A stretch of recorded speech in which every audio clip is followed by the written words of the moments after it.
surface, which is quite large and has a concave component on the calcaneus, and the posterior part of the joint, which is convex on the calcaneus and has a smaller amount of motion.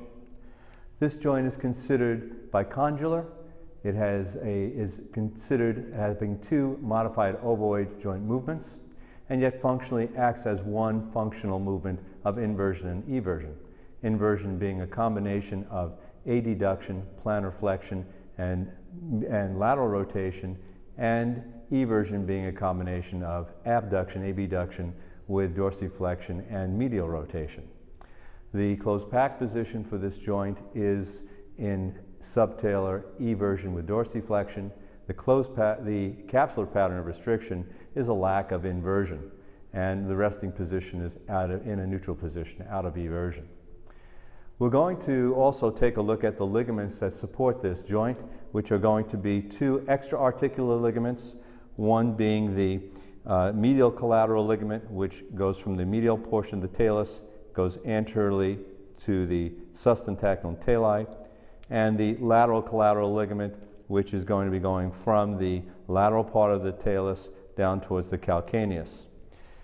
The two intra-articular ligaments are the anterior and posterior interosseous ligaments. The anterior interosseous ligament, also referred to as the cervical ligaments. These go from the base of the calcaneus up to the floor of the talus, and are often involved in pathologies that need to be assessed. We're going to first look at the movement of the joint towards its closed pack position of eversion, and then we'll stress test the extra-articular ligaments. And in order to accommodate that, we're going to have to place the lower extremity in approximately 35 to 40 degrees of external rotation in order to place the plane of the joint in a horizontal position.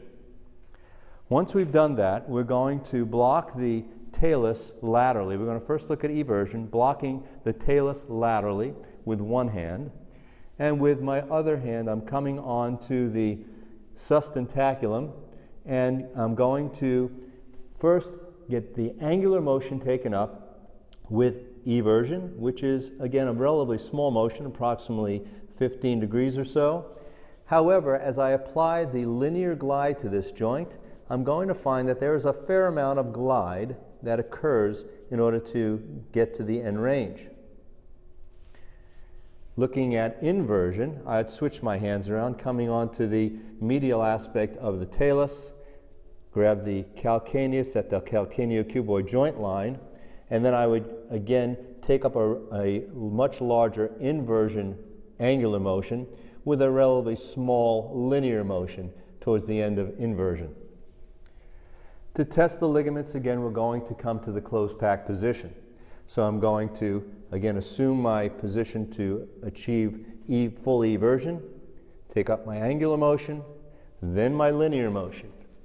As I get to the linear motion, I'm going to create a radial movement of my wrist to stress the medial collateral ligament, and then I'm going to go into an ulnarly deviated position with my wrist in order to stress the lateral collateral ligament.